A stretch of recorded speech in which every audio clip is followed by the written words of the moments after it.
And here we have a really good comment that really defines on why I make these videos. And it goes like this: 11 months sober and struggling with the holidays. Thank you for helping me remember everyone else and why I sobered up. And one of the big reasons why I do this is because it's really targeted towards alcoholics and their families. And when it resonates with them, it only makes people aware that the number one, they're not alone, and it's also a conversation that absolutely has to come out of the closet. It needs to be discussed. It needs to be exposed. And if it's not something that's relatable for you, and the algorithm is and it's showing up on your FYP page, that's okay. If it resonates with you, continue and follow. It's really what it's all about. It's really here to open up a conversation. On that note, another big thing that I appreciate about this comment is the holidays. And let's continue the conversation, because the holidays are a lot of anxiety for families and alcoholics. And again, holidays are an immeasurable amount of stress for both the alcoholic and their families for a lot of different reasons. Like, what should we do? Should we cater to this person?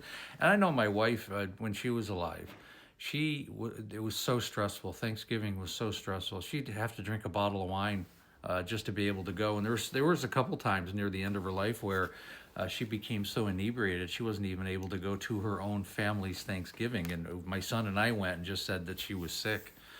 It was that much anxiety. And when her family came over, it was just so anxiety filled, because everybody knew that there was an issue in the family. And, kudos to everybody in her family. Eventually, there was no alcohol during holidays. And that's really what needs to happen. So if somebody has a question, what should I do if I have an alcoholic in my family, and should we have alcohol for Thanksgiving or Christmas or New Year's or 4th of July or whatever family get-together is? And for me, it's a resounding no. That person needs your support, and everybody should play along. And to be honest with you, having an alcohol-free Thanksgiving or Christmas or New Year's is not necessarily a bad thing. Make it about the holidays. Make it about what the reason is for the holiday. Thanksgiving is about giving thanks, bringing family together.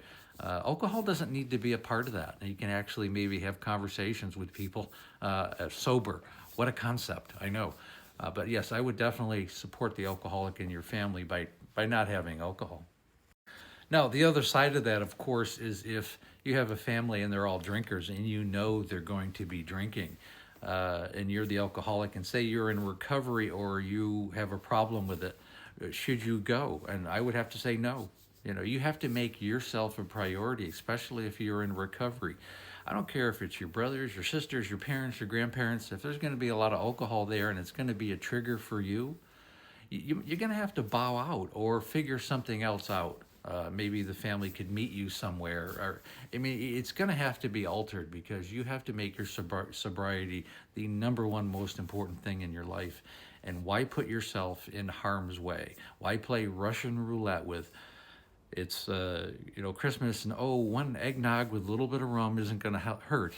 And nothing could be further from the truth, because that one eggnog could turn into 3, and the next day you're right back into it. And by New Year's, it's like, let's start the New Year's.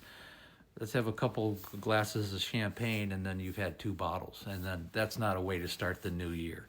So be aware of that. You have to make choices that fit you and that are in your best interest, especially if you are a recovering alcoholic. And I hope the families have the knowledge and the understanding and the empathy to play along and to support the recovering alcoholic in their life.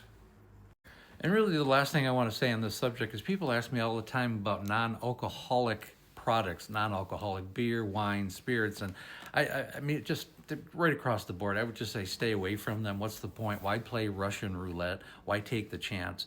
Because, if you're going to have beer, there's always a little bit of alcohol in there, but why even take the chance? Because drinking non-alcoholic beer can quickly lead to, why not have an a beer with alcohol in it, or a wine with alcohol in it. You're not drinking it for the taste. And if you're practicing that behavior, the real thing isn't far down the road. So that's my opinion. And if you're going to go all in, you need to go all in and just eradicate alcohol, or anything that looks like alcoholic products in your life. Period. End of story. That's what you need to do.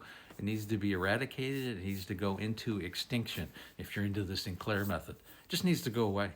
And that has to be your mindset. And again, I go live Monday through Friday right around 6 o'clock Pacific Standard Time, 9 o'clock Eastern Standard Time. We also have the Facebook group. It's called There's an Alcoholic in the Family. Link is in the bio. It's really grown quite a bit lately. Very helpful because we bring a lot of people in.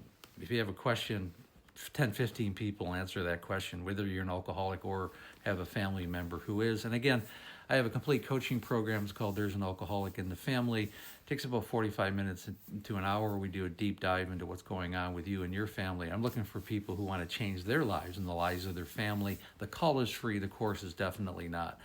But I've helped thousands of people. I want to help you. And again, thanks so much for listening.